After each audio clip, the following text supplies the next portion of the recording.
On Friday's Wales at 6.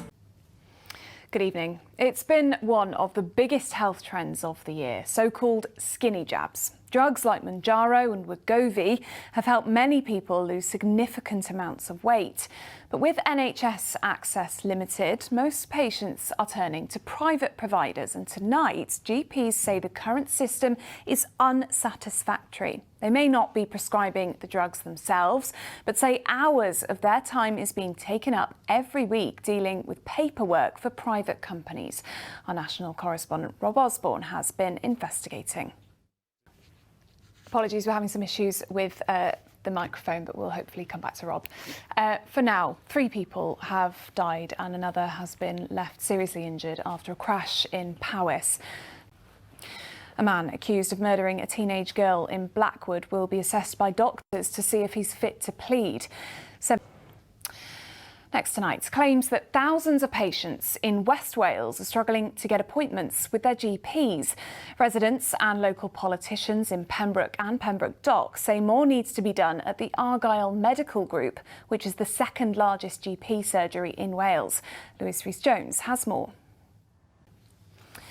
As the Christmas party season kicks off, South Wales Police are launching what they call a winter of action with extra patrols and new technology to keep people safe. For officers on the beat, these can be the busiest and often most challenging weeks of the year, with bigger crowds, late-night events and a rise in festive crime. Well, our reporter Isa Farfor is... Now, more chance to let the train take the strain in North Wales. Services on the Wrexham to Chester line will be doubled from this weekend with 2 trains an hour.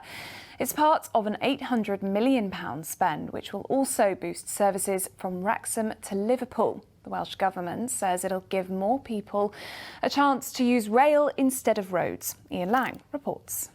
Ian Lang there. School leaders have called for urgent scrutiny on how £339 million of additional education funding has been allocated. The first quick reminder, there is analysis on all of the week's biggest news stories in our weekly Substack newsletter. It lands in your inbox every Saturday morning and includes the very best of our journalism. Here is how to sign up. Well, the weekend is just around the corner, but do stay with us as Ruth will have that all-important weather forecast. And how is it looking, Ruth? Fingers crossed for wherever you are.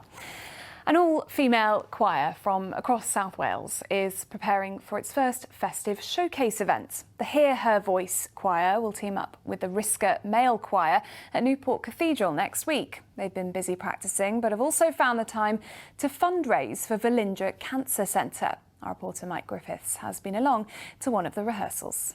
Oh, that was lovely, wasn't it? You're watching Wales at 6. Here's what's coming up after this programme. Now, Powys Castle is breathtaking at any time of year, but at Christmas it's even more spectacular. That's because the grand old country house is transformed into a winter wonderland with a wow factor. Well, Rob Shelley is lucky enough to be there tonight, and Rob, wow is definitely the word. Look at it. And I think you'll be feeling very festive in no time. Thanks very much.